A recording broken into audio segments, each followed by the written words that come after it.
Thanks for joining us for CBN News Today. I'm Ephraim Graham. A special election victory has Republicans celebrating a winning strategy. Tuesday, Florida voters chose an opponent of Obamacare to be their new congressman. It's a warning sign to Democrats. President Obama's Affordable Care Act is likely to be the top issue of the 2014 congressional campaign. Our Gary Lane has more. Political experts say the Florida special election was really a referendum on Obamacare. David Jolly made repealing the law a centerpiece of his Florida District 13 congressional campaign. And when all the votes were counted Tuesday night, the Republican was declared the winner. Your concerns are my concerns, and I pledge every day to work with you and for you. Perhaps working to make drastic changes to the Affordable Care Act or to fight to scrap it and begin again. That's because a majority of likely American voters oppose the law. 56% view it unfavorably, according to a recent Rasmussen poll. And there are fewer sign-ups than expected. Only 4.2 million by the end of February. That falls nearly 1.5 million short of President Obama's goal. And it's unlikely that a projected 6 million will sign up by the March 31st deadline. One of the biggest sign-up shortfalls comes with young adults. Only 25% of enrollees were between the ages of 18 and 34. The administration says 40% are needed to help offset the cost for older and less healthy enrollees. Visiting Georgia, Health and Human Services Secretary Kathleen Sebelius urged young Americans to sign up. If you're 27 years old and make $25,000 a year, you can find a plan that would cost you $105 a month.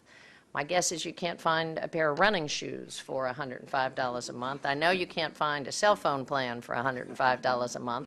And President Obama was also on the stump for the Affordable Care Act. Comedic actor Gus Galifianakis questioned the president on the show Funny or Die. Okay, let's get this out of the way. What did you come here to plug?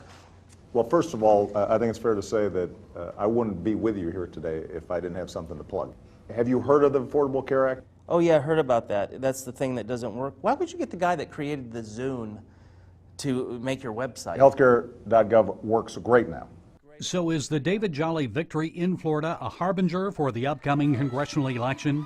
Is Obamacare the issue that will help Republicans retake the Senate? Tea Party favorite Ted Cruz. If there's one thing that unifies politicians of both parties, is their top priority is preserving their own hide. And if enough congressional Democrats realize they either stand with Obamacare and lose, or they listen to the American people and have a chance at staying in office, that's the one scenario we could do it in 2015. If not, we'll do it in 2017. Gary Lane, CBN News. A leading Democratic senator says the CIA has conducted an unauthorized search of a congressional computer. Senator Dianne Feinstein says the CIA removed documents and searched a computer network at a CIA facility in Virginia. And it was done as lawmakers were using that network in 2009 to look into the possible use of torture during terror investigations. The head of the CIA calls the charges baseless. I have grave concerns that the CIA's search may well have violated the separation of powers principles embodied in the United States Constitution. Nothing could be further from the truth. I mean, we wouldn't do that. I mean, that's just beyond the scope of reason. Republican Senator Lindsey Graham says if the charges are true, people should, quote, go to jail. But CIA Director John Brennan says lawmakers will be proved wrong. Search efforts continue today for the missing Malaysian jetliner, and authorities are not ruling out any possible cause for the sudden disappearance of the plane. It has been 5 days since Flight 370 disappeared, with 239 people on board. More nations have joined the search, but new reports the plane may have had a dramatic change of course is causing more confusion. Now the search area has been expanded to cover 27,000 square miles. Authorities are not ruling out the possibility of mechanical failure, pilot error, sabotage, or terrorism. Ukraine's new prime minister meets today with President Barack Obama and members of Congress. He's seeking U.S. support in the standoff with Russia over control of Crimea. On Tuesday, Congress overwhelmingly condemned Russia's invasion. The resolution also calls for international monitors in Crimea and eastern Ukraine, as well as a boycott of the upcoming G8 summit in Sochi. Some Republicans want to go further by increasing natural gas shipments to Europe, undercutting Russia's economic power over Ukraine and other European countries. So the leverage it seems that we have is that 52% of the whole budget for the Russian military and the Russian government comes from their control of gas and oil. And at the same time, you have 6 countries in Europe that are totally dependent upon gas from Russia. Analysts warn targeting Russia's economy could prompt Vladimir Putin to respond with attacks against the U.S. economy.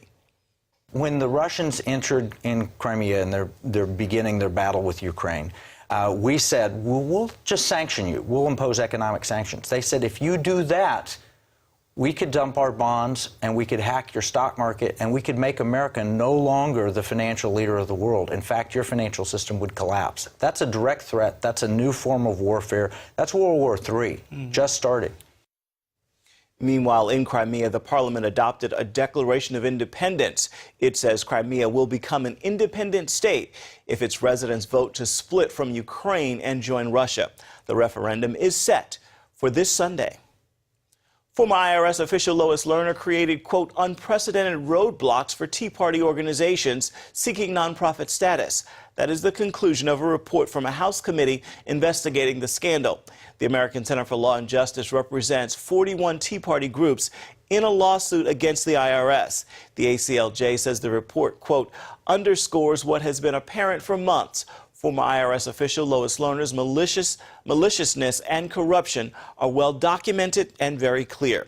The report says she created barriers to Tea Party organizations, helped the Obama administration set up regulations that burdened existing organizations, and strategized how to highlight the agency's scrutiny of Tea Party applicants.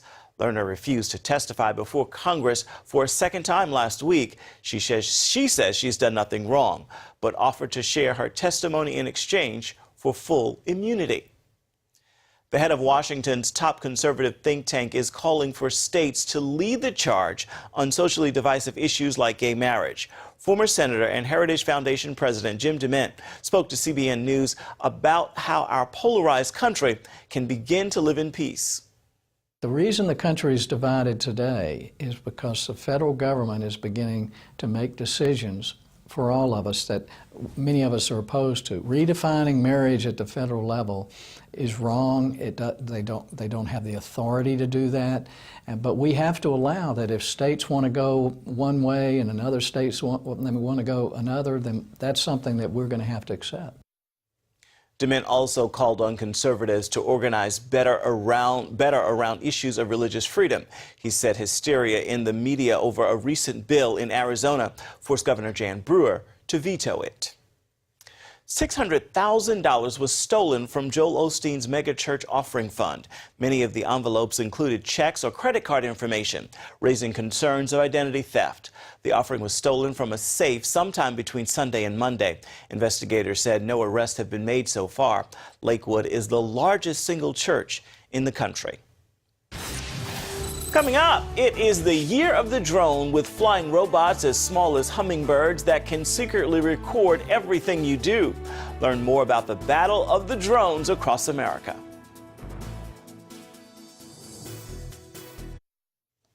Well, you soon may be buying computers that don't sit on your desktop. You won't even carry them around like an iPad or a smartphone. Instead, they'll be part of your clothing. It is called wearable technology, and it is a fast-growing industry.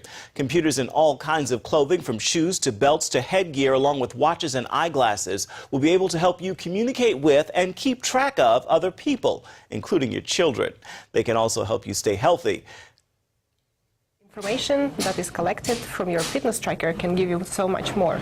It can provide you the real health insights, the biological age, different risks of health conditions. But some technology analysts worry about privacy concerns with all of the personal information that wearable computers will collect. How it's being used, where it's being stored, is it being stored outside of the U.S.? What are we doing? Are we selling it to advertisers? Are you guys sharing it with my employer, with know about my health? So I think that the vendors have to be very transparent. Some are calling 2014 the year of the drone. That's because privacy advocates and government agencies will be battling across the country over the use of local drones. More than 35 states are considering drone legislation this year. Law enforcement and local governments are itching to use remote control aircraft for everything from surveillance to search and rescue. But privacy watchdogs are urging state legislatures to step in and head off any potential privacy violations. The Minnesota legislature debated some of those privacy concerns Wednesday. Nobody wants to put a police officer in jeopardy or jeopardize a current investigation, but we do want to protect people's privacy, and folks have an expectation of that dating back a couple hundred years. California and Utah are looking at measures to require law enforcement to get a warrant before collecting data from the skies. Well, you may remember the line from the famous 1984 novel, Big Brother is watching you. With unmanned drones, that could be true in a way you never imagined before. Jennifer Wishon has that story now from Washington. The wars in Iraq and Afghanistan introduced Americans to drones, unmanned aircraft capable of monitoring people and places from high in the sky. Today, some 50 government agencies use drones in the U.S., and in 2015, commercial use will be authorized. Some experts predict 30,000 will fly in American airspace by the end of the decade. I mean, this does feel like something out of a science fiction novel. It is. It is. Michael Toscano is president of the Association for Unmanned Vehicle Systems International, which represents more than 7,500 drone enthusiasts in the U.S. and more than 50 countries. Drones can be as small as a hummingbird and larger than a jetliner, outfitted with everything from cameras to infrared technology to weapons. This technology is literally an extension of the eyes, the ears, and the hands of a human being. If you can think of any, like I say, dirty, dangerous, or difficult mission that exists, or even dull ones, these systems do it very, very well. Jobs for drones seem endless, from capturing 360-degree images of real estate to monitoring and spraying crops.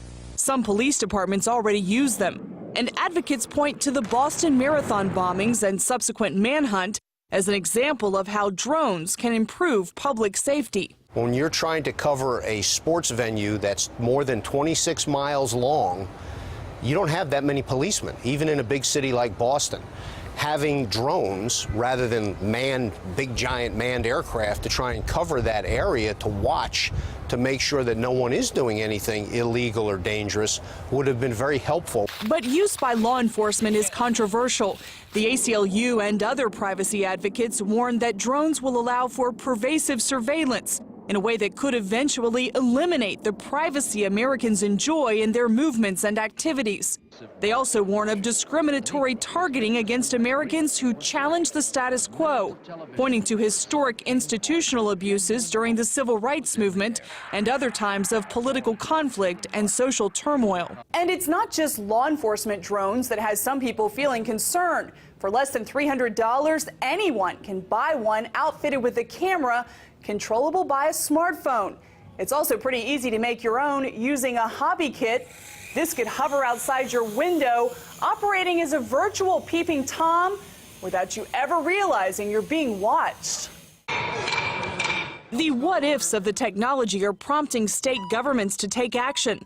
39 states have introduced legislation dealing with drones. 6 legislatures have passed them, ranging from moratoriums on their use to a resolution commending the industry. Now, you don't use the word drone. I do not. Why is that? Most people, when they hear the word drone, they think one, military, they think one, hostile, and they also think weaponized.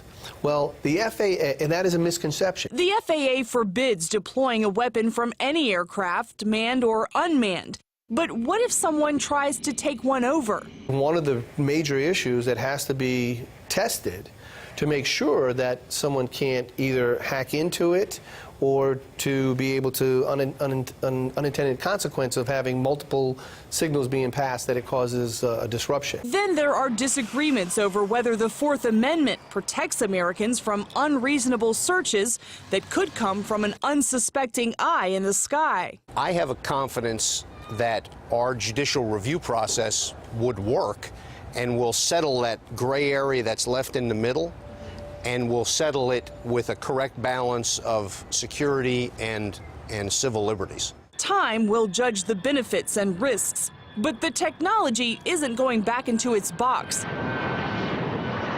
By 2017, the drone industry is expected to employ at least 70,000 people, with an economic impact of nearly $14 billion. The sky's the limit. The sky's the limit of what you'll be able to see. Jennifer Wishon, CBN News. Up next, economic terrorism, why a security expert says it's coming to America. Find out what you can do to protect yourself from the fallout when we come back. Our new age of high technology also means a new style of warfare, attacks on our economy and our finances by computers. Take a look. America faces more terrorist attacks, but not the kind you expect. Cyber terrorists are poised to launch a massive assault on the U.S. economy. That's the conclusion of security expert Kevin Freeman. He says they've done it before, and he says the signs are in place that they can do it again, hurting the finances of ordinary Americans in their retirement accounts, mortgages, and savings. But he also says you don't need to panic. You can be prepared. In his new book, Game Plan, Freeman lays out some basic steps people can take to withstand the coming storm. And the author of Game Plan, Kevin Freeman, joins us right now here in studio. So what are some of these threats we face? Well, there are three of them that are major. One of them would be a cyber attack. So someone would hack into the systems and cause them to stop working. Second one would be an EMP, electromagnetic pulse attack. That's where you would basically wipe out our electric grid and any instruments that use computer chips. The third one would be somehow to crash our dollar by dumping bonds. The Chinese or the Russians could dump all their holdings of U.S. bonds and they literally put us in the poorhouse. What needs to be done to protect our financial systems? Well, multiple things. Number one, we need to build resiliency, which means we've got to have the capability of bringing it back up quickly if it goes down. That's in the case of a cyber attack, which means lots of backups, lots of systems. The NSA is working on that. In the event of an EMP, we've got to protect our electric grid. We've got to increase the transformer protection. You can do that. It costs a little bit of money, but we haven't done that yet. And in the case of our debt, we need to get out of it. We need to reduce our debt, stop spending crazily as we've been doing. Our viewers are naturally watching. How does this affect the average person? I'm sure that's their question. Well, if somebody hacks the stock market, they did in April of last year, the Syrian Electronic Army hacked the AP Twitter feed. They tweeted out the White House has been hit. The computers in New York went crazy, and all of a sudden the stock market dropped 1%.